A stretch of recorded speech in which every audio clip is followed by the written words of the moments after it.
Alright, I wanted to show another leaking 410 evaporator.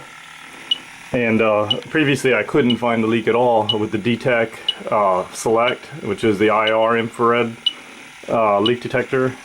And using the 200 parts per billion Fieldpiece SRL8, we can leak check with that.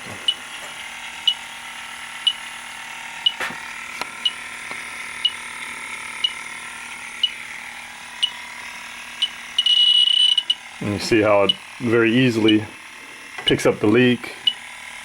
Turn on the light here. And this is what you want in a sensitive leak detector. You want to be able to pick up the leak without having to actually find it. You just want to be in the proximity, of it, like a leaking coil.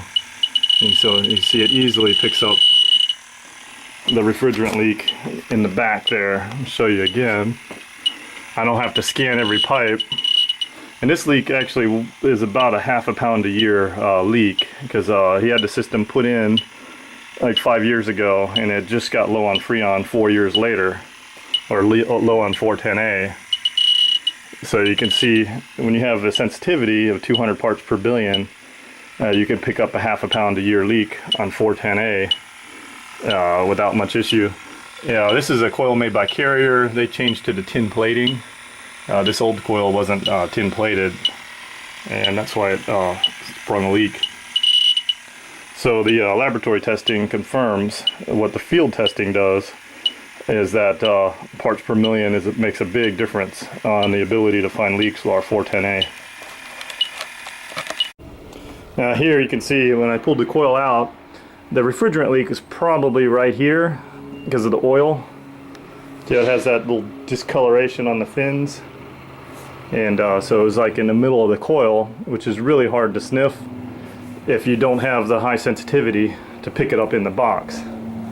And the other side of the coil, remember I was getting the hit right around here with the leak detector. So the refrigerant was just coming off of the leak and then able to set off the leak detector, maybe 6 inches away. And that's the way you check for leaks on these coils. Because I spent an hour with a 7 parts per million leak detector trying to find a leak on this coil, doing the couple inches per second scan, really slow, and end up with the infrared you just go walk right over the leak. And because the sensitivity is not high enough, and when I went to 200 parts per billion, I used a leak detector which was 35 times more sensitive, and then I don't have to get right on top of the leak, which happened to be right here, which you can't see when this thing's in the box. And it's with the higher sensitivity, you don't have to get right on top of it to find it. You can just find it anywhere in the box, because the box will build up about a part per million inside the box, and it only takes like 30 seconds to accumulate 1 part per million from a half a pound a year leak. And but that's all you need, and the sensitive leak detector will pick it right up.